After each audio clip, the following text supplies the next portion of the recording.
Houston to A&M without their cell phone amplifier, that's what that is now. That's a cell phone amplifier. The fact that, what's a radio again? What's this dial to? I mean, and she grew up in a radio household, in a radio. So and she's 22, and but even that goes all the way up to 30.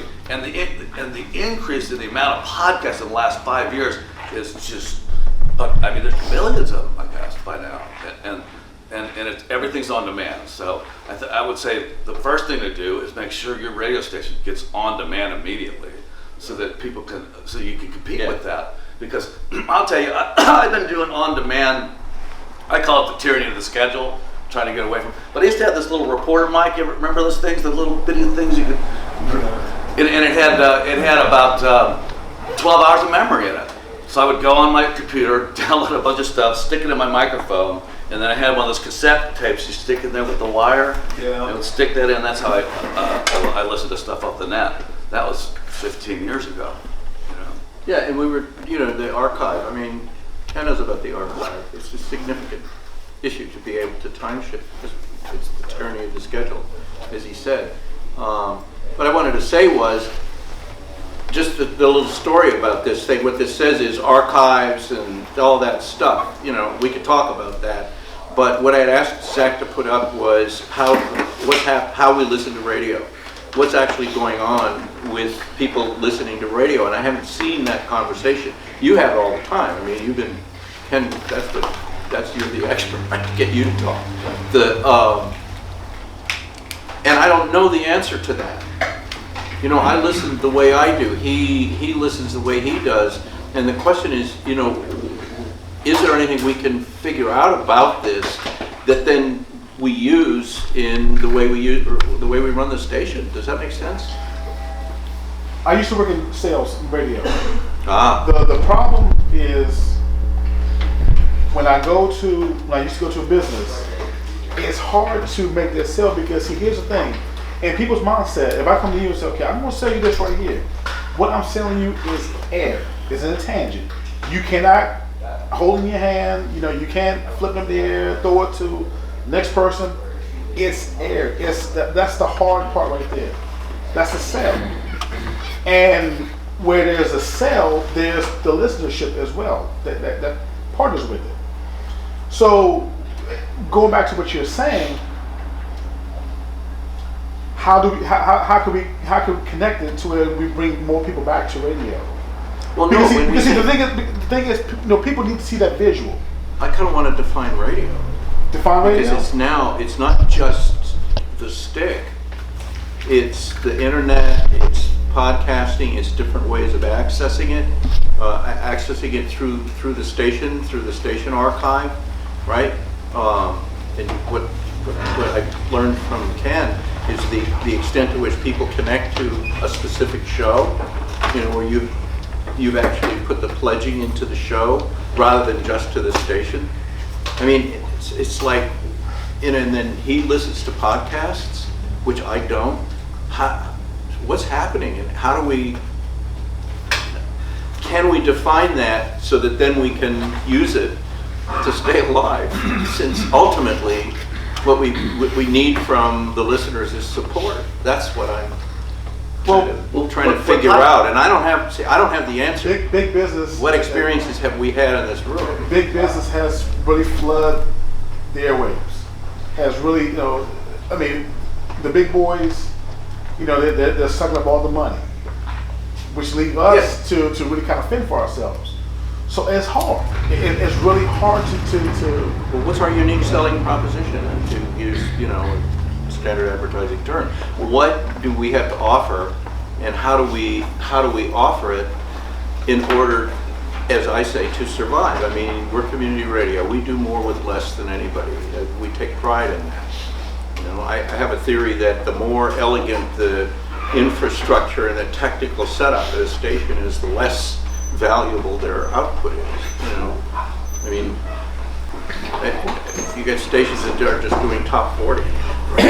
Great shit, and then Jim Ellinger first put Co-op together.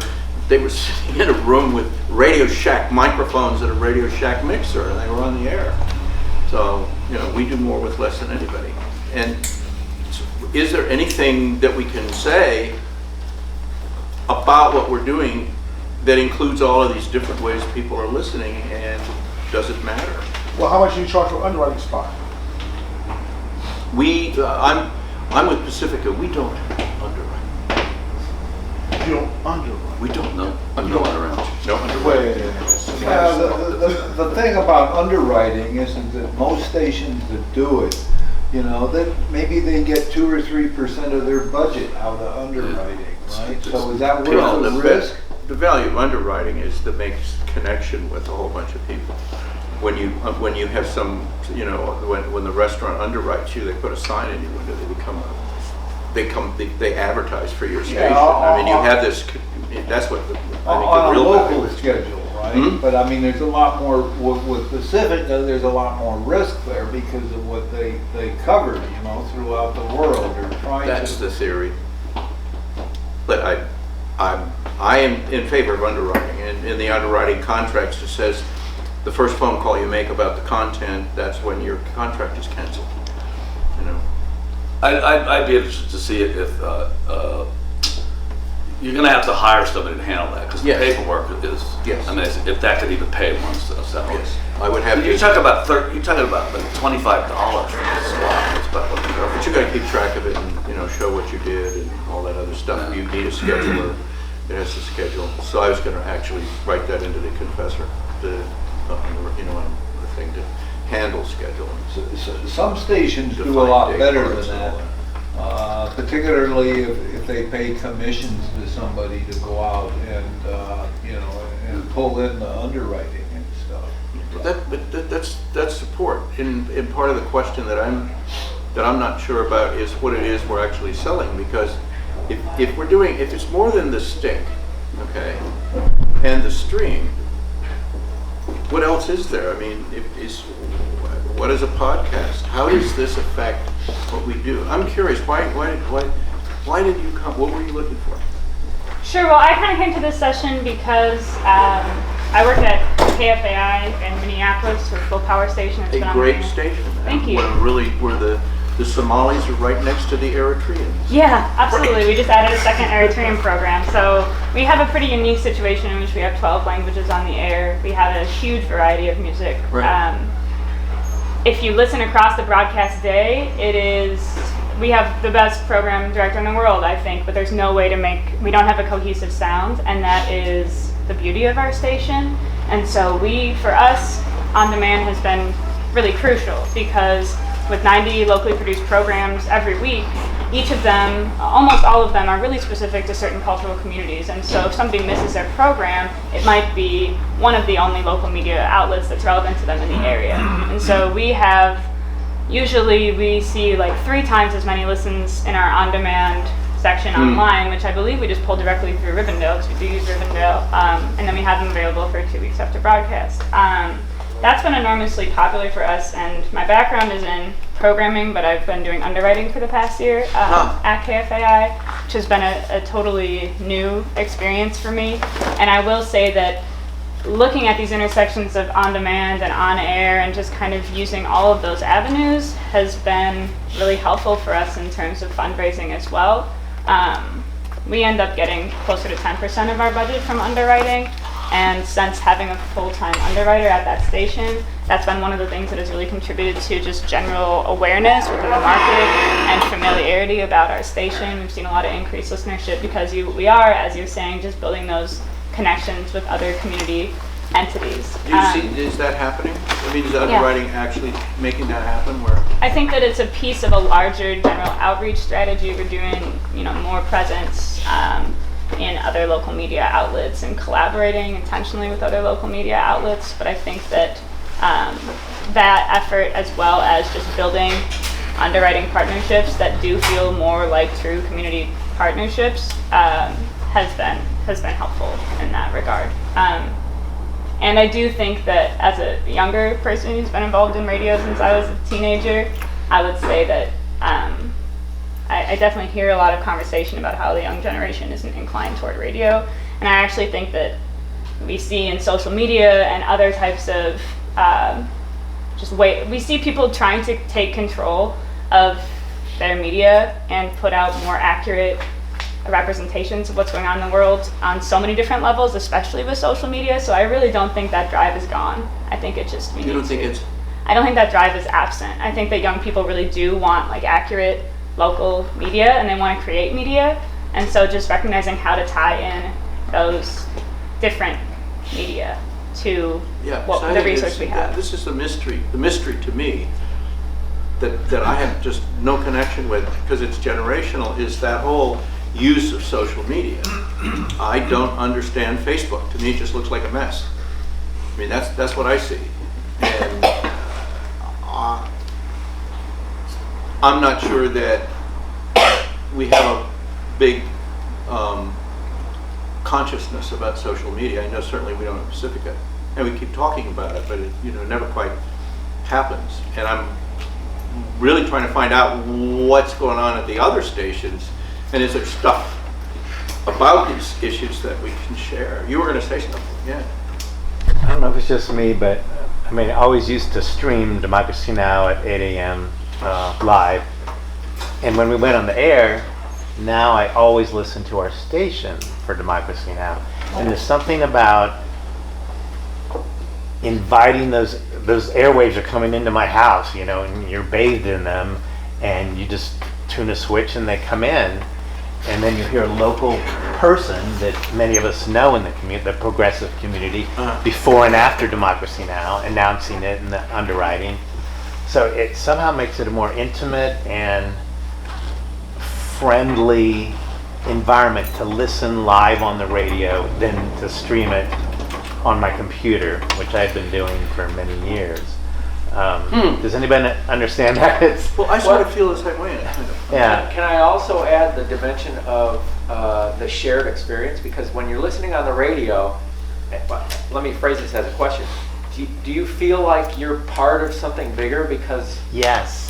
the possibility that there are other people listening at the same time? You're tapped in. Exactly. When And I- I might go to my neighbor and say, "Hey, did you hear Democracy Now! On our station this morning?" And start a conversation. Yeah. When I had my show, I did this at the Barclay News, which was a radio cartoon. Okay, produced radio cartoon. It was a like 10-minute news satire. And when I ran it on the show, I made everybody shut up for that very reason. Yeah. Because I had this, idea that somehow, because I was listening to it when it was out there, that I was getting a different kind of feedback or a different sense of what worked and what didn't work. I mean, there is definitely something about live radio and live television too, for that matter, that is great and exciting, and Danger. like watching the debate last night, the fact that it was live TV, which almost never happens, definitely added something to it.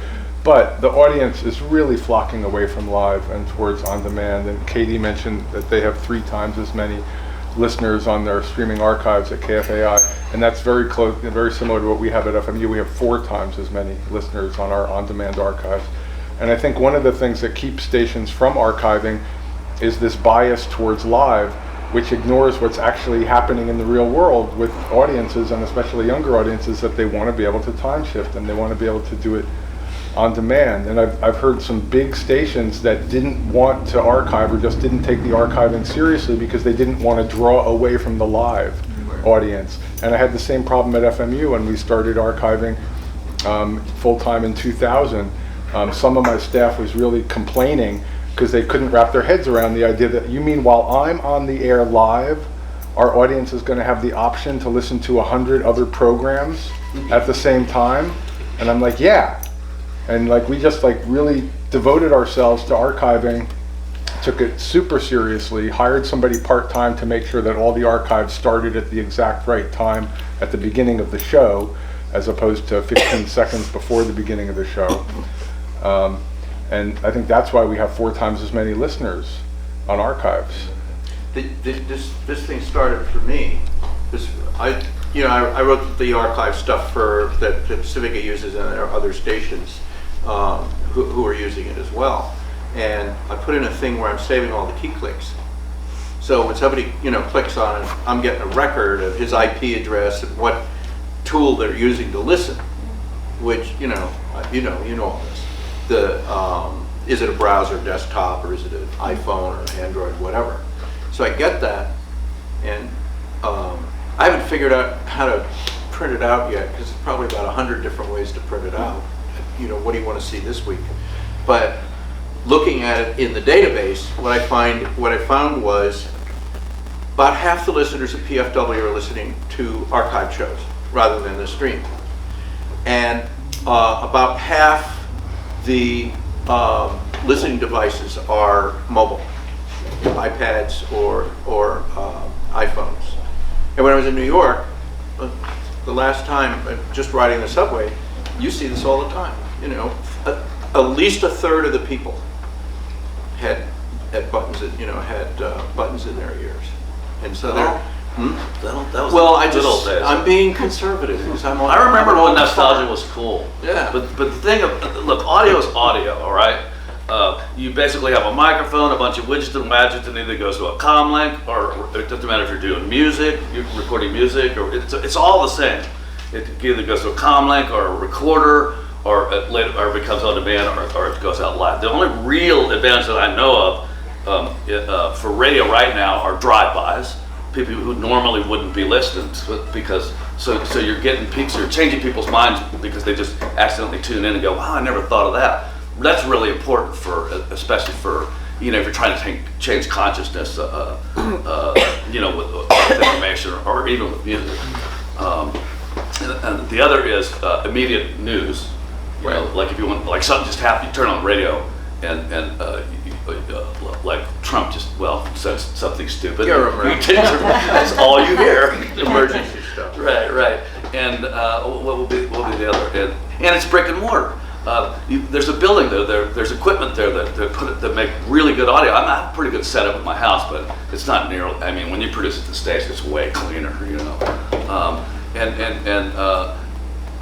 I think that you have to penetrate that whole on-demand audience, and you could do so. Like podcasts these days are usually part of. They call themselves a network, but it's basically just it's a web page.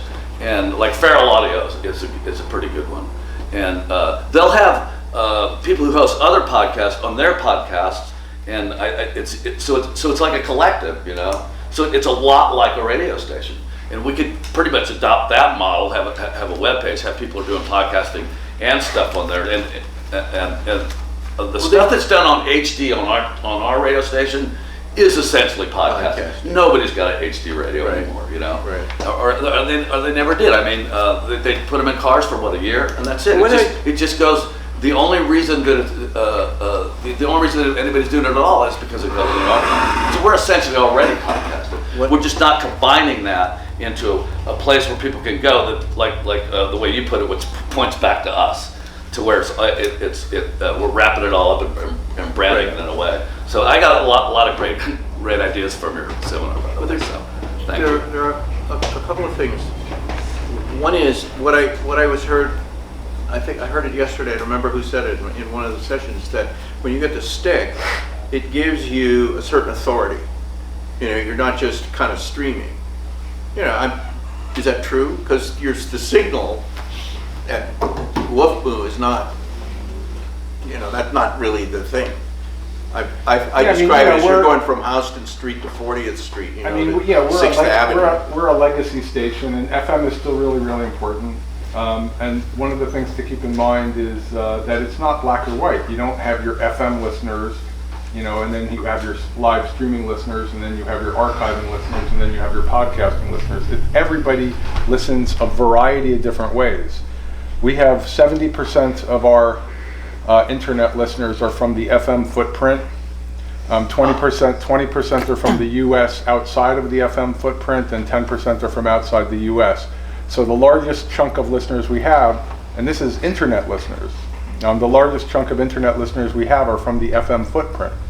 So they listen to FM if they're in the car, they listen to the live stream if they're at work, they might listen to an archive or a podcast if they're just on their phone in the subway or whatever. So people listen a whole variety of different ways. And the growth is not in FM, the growth is in on-demand and in podcasting. I think the stick does lend credibility and morale to the staff for a new station, but it's not where the audience is. The audience is in on demand. Yeah. And did you notice the difference between? Because I'm just curious, but you've been keeping track of this. Because I used to listen to y'all's station, but you would be tied to a computer. It's like 2002 or 2003, and but now, I mean, was there like a big jump when the smartphones came out? Because now you can just carry it around with you. You know what I mean? Yeah, it's been a pretty steady. We had a pretty steady rise because we got a pretty early start, so we were seeing really big increases in the amount of online listening from like 97 on, like 10-15% rise per year. But then 3 or 4 years ago it started leveling off. So we didn't see this huge jump on mobile. Because this seems to be what makes the difference, like with the kids these days, like me. But my daughter's cell phone. I'll shut up in a minute. That's cool. Go ahead. Daughter, what? My daughter, when she put the new radio in the car, that took the straight. Okay, she just walks into the car and turns the radio on, and her cell phone's on the radio. She doesn't even have to take the thing out and fumble with it. Yeah. You know? 'Cause a lot of times I can't fumble with it, so I'll catch 5 minutes of live radio and go down to the store. You know? She doesn't even do that. I mean, it's just Bluetooth right to the freaking. Yeah, that's what Jane does. Yeah. But she's not using her phone for I mean, we're music, but doomed. she's listening to CDs. No, you're not doomed. No, I'm kidding. You can go into that space. I know. I think it's a lot of. I share your. I think it's attitudinal why more community stations aren't trying to go into that space. Rob. I think you and I say the elder cats here who were alive during the time when it became possible to tap into the mass consciousness for the first time. Yeah. It was very novel. And you felt like, man, I am riding the event horizon here with the mass consciousness for the first time. I'm no longer isolated. That's no longer novel. So now, you know, we've got all the stuff we're talking about here, but that puts the focus back on the LPFM's incumbency to cover local emergency stuff. Yeah, right. That's the Which is light what they're that's- designed for. One of the big Yeah. spotlights that's come on at this conference. That's what we can do. And when it comes down to that, when something bad happens, the internet's not set up for that. So young people's, 65% of their consciousness interaction happens all through the phone. They don't exist without it. But for super emergencies of local action, that's where the LPFMs have to start shining, and that's the niche that we can fill. And the feds are very aware of this. Interesting. Does that bring us into that, that weird paradox about when the internet, you're so connected with the world, but you're also isolated? You know the thing, because if I'm listening to on demand, I'm the only one. Yeah. Basically, listening to that show, but when we're It's like caffeine, it makes you feel like you're more productive. we're there having a group experience. But you're not necessarily alone. I mean, Yeah. we have a lot of listeners who listen on demand. They might listen to a program a day later. But then, like, what we do is we have this chat board that accompanies every show. Right. And we increasingly have a lot of people on the chat board who are not listening. A lot. Like 20% of the people who are engaging in the live chat are there just to talk to other listeners and to see what the show is doing and to be part of the community, and then they listen a day later. They can't listen because they're behind a corporate firewall and it's during the workday. But they still engage in the online community of it. You were also saying you're going to do a chat thing for the archive, where you were going to have a for set of podcasts. time for Right. podcasts, where you could join in. The internet is not as robust as we might imagine. And it is Oh, really? looked at by the U.S. military as an adversary. And it is looked at by the Chinese as the thing we're going to turn off and ask for our money back. Okay, so we have to remember that the only things that are going to be left are going to be dollar radios and RF sticks at some point, because we're entering more interesting times. So we can't forget that you're not running an app and going through all the cell stuff and all the TCP links and all that stuff. You're not in any way keeping this thing going or responsible or can repair this or make this happen once it goes down, because it is a more fragile thing than you might imagine. Since it all runs on a system which is the honor system of doing your IPs right, the Chinese routed like most of the internet through Beijing for 15 minutes last April, because they just don't honor the system. And I'm sure that they and others are thinking, we're not going to build big armies and go expand to the world and lose all our money and then not be able to run a water system, and the system collapses, like Rome and Russia and the United States is stepping through those hoops. We're going to have 33 of our best programmers in the basement turn off every damn system in their country, and the internet is the first one. Well, So- that's Well, what- it depends on the disaster. I mean, when I kid us, that's all we had.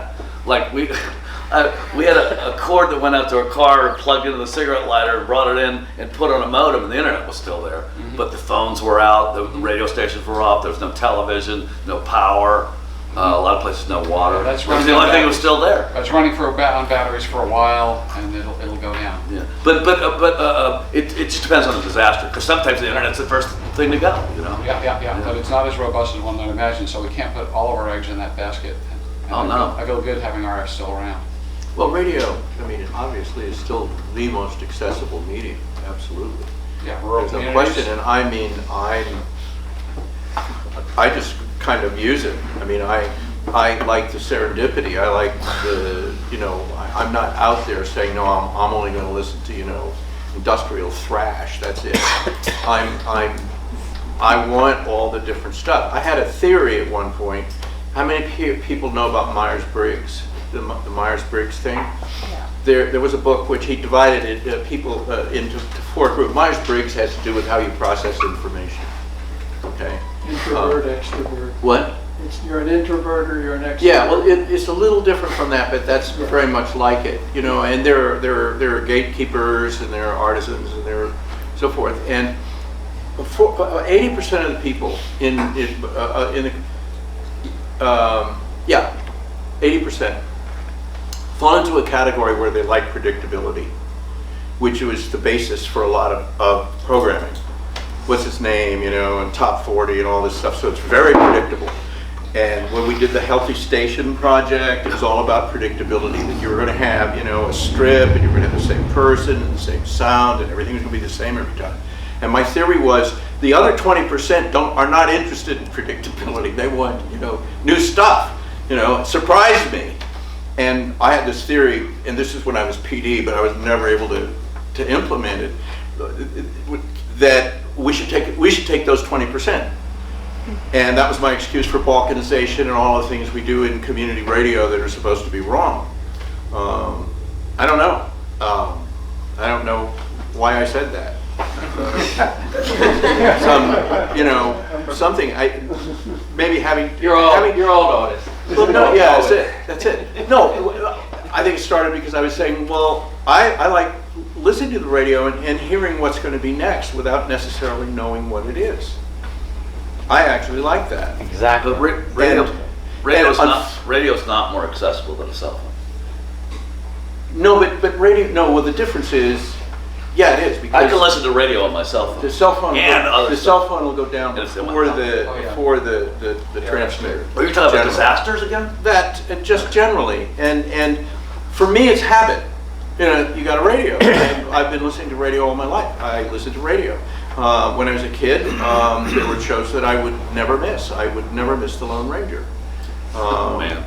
I think one of the points, though, that they're trying to make is that not everybody has that same experience nowadays. There's a lot of people that are coming up that aren't used to listening to radio every day. Absolutely, no. And I love radio drama. This was, you know, when I say drama, I really mean comedy, but I mean all of that stuff that probably most of the people in here didn't experience, because in the 50s, radio pretty well died. Television, you know, it was like radio became television without pictures. You know, why are we listening to radio? But So it's very radio real got to me. reborn. But radio got reborn in the late 60s. And then AM got reborn as a talk format in the 80s. Yeah, but I'm thinking the radio that I'm talking about really was where you had these programs that were specifically sponsored. This is before spot radio, because spot radio really changed it. Before that, you'd buy half an hour. You know, that would be Edgar Bergen and Charlie McCarthy, and Jason Sanborn, right? So that was kind of my training. So I tend to do the same thing, and I see a lot of it's happening at NPR. And the thing that bothers me is there's some really good shows on NPR now. I mean, some Intelligence Squared. I mean, just really talking up instead of down. What? You look like you're To me, radio drama is a fun drama yeah, well, that's one of them. or a tragedy. Yeah, but Because there's a thing with these endless fund drives that we noticed at WBAI is that, like, there's a tipping point where you're pitching all the time, there's people just turn you off, you know. Well, it's I don't know where that 17 balance days, is. but- 17 days. So again, I think expanding into every conceivable platform and trying to meld them all together and put your brand. One of the things- For us, it's K50 or Pacifica or whatever in a wider array, other than the stuff that you're just putting on the air at the time through a tower. Is essential to survival, and the building that we've got 3 places to record now, right? We can bring people in and record. You know, we have to right. offer The back, we more have generous the- about offering that space to people who aren't necessarily going to put it right on the air. If it's just for airtime, because if we expand that, plus train people to do audio and have this as more of a audio social. Meeting center, brick and mortar, we can train kids and stuff like that. Train kids how to podcast right, you know, so they're not all, you know. Yeah, That's where to go. I think that's a really important component, I think, in the interest of longevity of audio in some capacity, whether it's over the airwaves or on demand or a combination of the two. I do think that involving youth in creating media is essential. I started a high school radio program in the town that I went to college, and the students were just so excited to be behind a microphone. Even if they had never listened to the radio station before, their friends were tuning in when they were on the air. I think that social media and things like that demonstrate that young people do want to be creating media. And we've actually seen in the Twin Cities, you know, we have 4 new LPs, 2 of which are on the air right now. And those stations have actually been significantly, the programmers and the people who are kind of in management there are a lot younger than at a station like KFAI. And so I think that there actually is a ton of interest. And I think going off of what Ken said, it's like just because you're offering other ways to listen and opportunities to listen online and on a mobile device, you're still serving a local audience. Man, 70%, I think you said, that's a really, really high number. And so I think that there is kind of this resistance because the beauty of community radio is that it's hyper-local, and you can serve communities that are not served by larger media outlets, but that doesn't go away that's in your programming. So if your programming is interesting to that audience and a larger audience as well, but specific to that audience, it's gonna survive and it's gonna grow. At FMU, we have this amazing opportunity happening right now where we've had an ethnic show in morning drive time for the last 40 years, and now it's going away. We're having a amicable parting of the ways, so we're taking over the morning drive time slot Monday through Friday, 6 to 9 a.m., December 2nd. And I really wanted to make a play for morning drive time audiences, meaning people in their cars listening to the FM radio. Because there's nothing decent in the morning, you know, it's just morning zoos and horrible news and terrible music.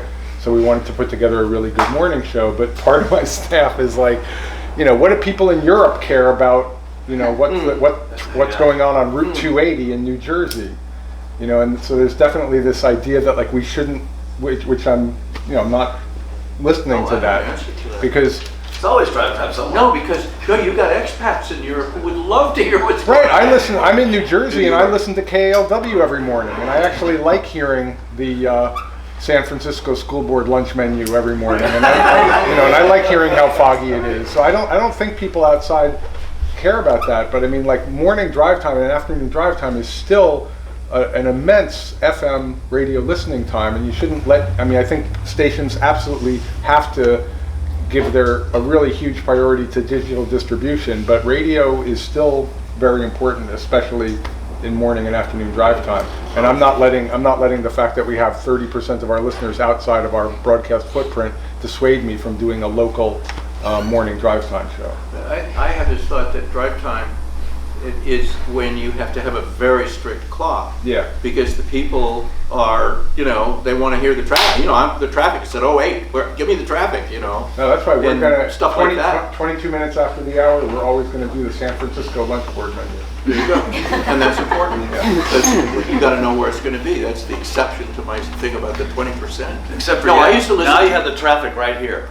That's where you see the traffic now. Yeah. That's when I'm driving. This thing on. And the way radio does traffic and weather is archaic. Compared to like what's available in people's hands now. I want to know what's on my road right in front of me, not the whole all of Houston. It takes 10 one of minutes. the things that we're going to do on our new morning show is we're just going to adopt 2 roads. That's it. Oh yeah? Yeah, we're only going to give traffic on 2 roads. Which ones? Route 3 and Route 280. Because those are really important roads that we come in loud and clear along the entire road. They're lesser roads, so they're roads that get ignored on other traffic reports. Yeah. So we're kind of going to adopt those 2 roads. You're going to hook into Waze, right? Yeah. No, Christy's going to broadcast the Waze stuff. We are going to pay attention to Waze, but then we're also going to invite people to call in reports and email in reports. And we're not going to try to duplicate what every other station in New York is doing on traffic. We're just going to focus on 2 roads. Does that thing about that, the real time of that, does that ring a bell anywhere? I've heard like from 4 people, but I haven't heard from a lot of people in the back. I mean, you're trolls. Come on. I want to hear. That's the way to get them to open up. Yeah. What's cooking? Yeah, because this was about trying to figure something out. You got here late after my break. Yeah, sorry. Sorry, I got here late. No, that's cool. It's just so you know what you're getting into. Yeah, well, I was going to offer up the question with the caveat of the fact that I missed the first part of the talk, so forgive me if I missed something, but the talk is about making awesome radio. I would love to hear from you or from anyone about the idea of quality control in a community radio environment where you are, the premise, part of the premise is making the airwaves available for everyone, but everyone is not necessarily a qualified broadcaster. And so how do you maintain that balance? How do you keep the leash held, but at the same time allow enough freedom for people to kind of fulfill that aspect of things?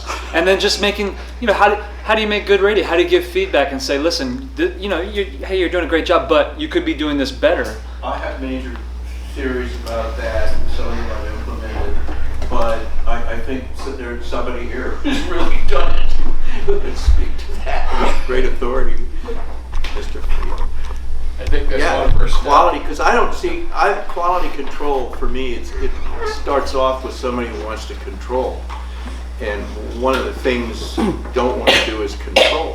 And people have ideas about what's good radio. This is good radio because I have a radio voice. And there are people who think that makes good radio. We went through the Healthy Station Project, which was all about that. And there are people who do radio who have terrible voices and they sound funny and they have an incredible connection with the audience. And you got to be really subtle. I'm sorry, that was my speech. What were you going to say? I wasn't going to say anything. Because you've.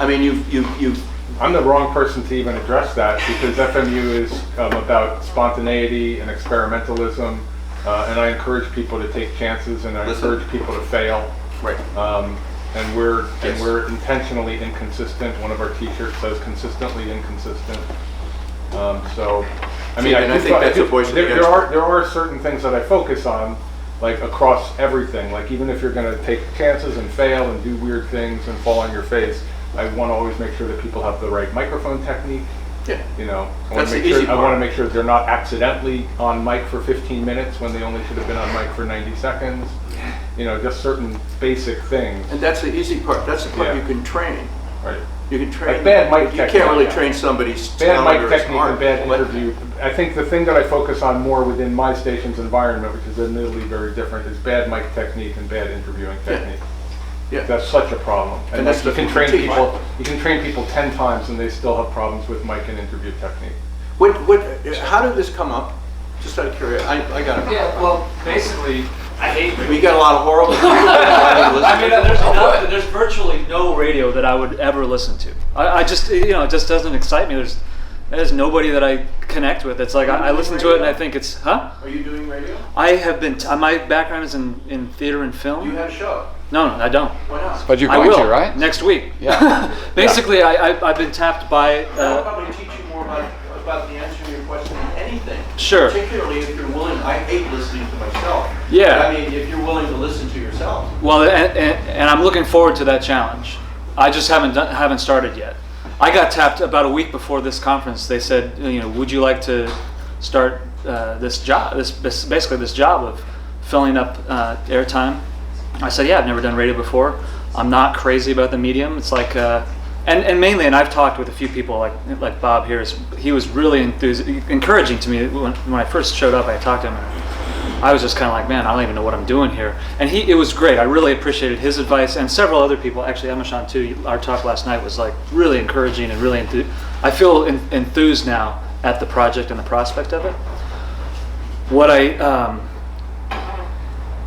I guess, I don't know, maybe I harken back to an older era when you were talking about radio drama and the idea of like, we go through this debate like, oh, radio's dead, radio's not dead, and we all go back and forth and we talk about this. Oh, we got to listen to it on the podcast, we're going to listen to it on the internet, we're going to listen to it terrestrial, we're going to whatever, we have all these discussions about it.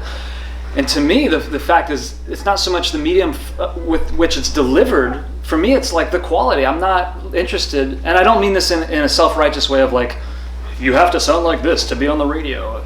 Although when people sound like that, it usually I want to turn them off. Absolutely. So, so we'll say that too. But what I mean is like, I'm just not interested in listening to two guys just kind of not aimlessly talking with no purpose or Yeah, we have I was going to say it's about podcasts. Uh-huh. The form of the podcast. What I thought. When we were driving up here, Scooter was playing Mike Fallon. What's his name? Dan Harmon. Dan Harmon. Harmontown. The guy who wrote More Community. He did Rick and Morty. Rick and Morty. Okay. Relative, in his 30s, late 30s. And the show went on for 5 hours. I think it was like 5 hours, something like It just that. seemed like it. 4. And what it is, it's like he's got some other guy, who's in the media or a musician, I don't know who it was, and they're funny, and they're sitting around, and they're talking the way we do when we're sitting around and we're all stoned. We're just going on and laughing, and it goes somewhere. And then they did an improv, which was awesome. I mean, just fell into it. Remember, they knew the rules. They actually There are have, rules they about have a pretty established format within that show. They really do. You know it. Oh yeah. Okay. And they've So got a look, huge- they're they've here. got a More than huge here. audience. There's They've somebody got a else. huge audience. And so this is but it's really kind of, it's a form that was in radio way back when. I mean, there were morning shows. I can remember growing up in D.C. at WOR. There was this morning show. The guy and his wife. There wasn't like even Peter and Peter Lynn Hayes and Mary Healy. It wasn't that or the what's her name? We did a podcast. It was much looser, and he would do some music, and he'd play the organ, and they would bring in a guest, and it was like really loose. And radio's gotten a lot tighter. NPR, if you want a good show, you got to edit. So nothing's live. And so this is really interesting to hear this different form. I'm kind of wondering about with your question. Are you mainly thinking about like commercial radio, or have you tried a lot of like the community radio? No, and I haven't explored around. That's actually Because I think a huge difference between like community stations and commercial radio stations is there is so much of an eclectic, wide range of programming, and a lot of these DJs come in with a real true passion and a vision. Yeah. So they actually do come forward with something that is focused, and it might sound a little meandering, but there's a specific theme and vision there, and maybe you're just not finding those I'm really looking forward to exploring. Yes, when you do the show, when you do your show, that's how you will learn. I promise you, by just doing it. There's how to make great radio, or how to make great radio, but originally we started with how do we filter, who decides at the station, how do we filter it out, how do we create a station that's great, and who's going to decide that, and Jim and I built Co-op in Austin. We really learned a lot, those two liberal guys, and we're all this ecumenical stuff. We'll have a big community board, and they'll all make all the decisions by committee, and all this crap, and the next thing you know, we were taken over by the Chiapas Mexican Indian revolutionaries who infiltrated our board, and it just blew out completely. That's missing. So we're trying a new model, which is benevolent dictatorship now. And I make sure everybody does the NIPED levels right, and Zach will make all the decisions. So I'm just saying, model-wise, I don't know where the heck you start this. Create a culture. Create a culture. That's how you do it. I want to hear it. The PD's job, if you really want to say it, at least this is my opinion, the PD's job is to create a culture. To create the culture that you want. And out of that culture, you have implicit approvals and stuff like that. You have people Sounds esoteric, though. I mean, kind of sharing how do you do it? intuitively. I mean, I don't know how to say it. Does that make sense? Because How do you that's do what I that? think you did at Lufthansa, is you've got a culture. Yeah, I agree. Yeah, I think that's the important. It's not you're good and critiquing and all this other crap, because people aren't going to do this stuff if they're not committed. You're going to have two kinds of people. You got people, I want to be a DJ, and they'll show up and they'll last for 6 weeks because they'll find out that there's actually some work involved. It's not just all the fantasies that they had about being a DJ. And then you got people who have something to share, who really want to do it, and they will find a way to do it, and you support them in doing it. I mean, I don't know, if you get people who have a lot to share, but who talk to the radio audience as though they were, now we're going to listen to that particular one. So you can maybe help them to get off it. You can say, well, when you're doing radio, you're just talking to one person. That's really the truth. And I would always say, well, not only are you talking to one person, but you're inside their head. It's pretty intimate what you're doing. And I don't know, but this comes out of the culture. It's very subtle. What did I do? To get inside their head, yeah. You're in their head. They're wearing earphones. Play around You're in there. inside their head. Mischief.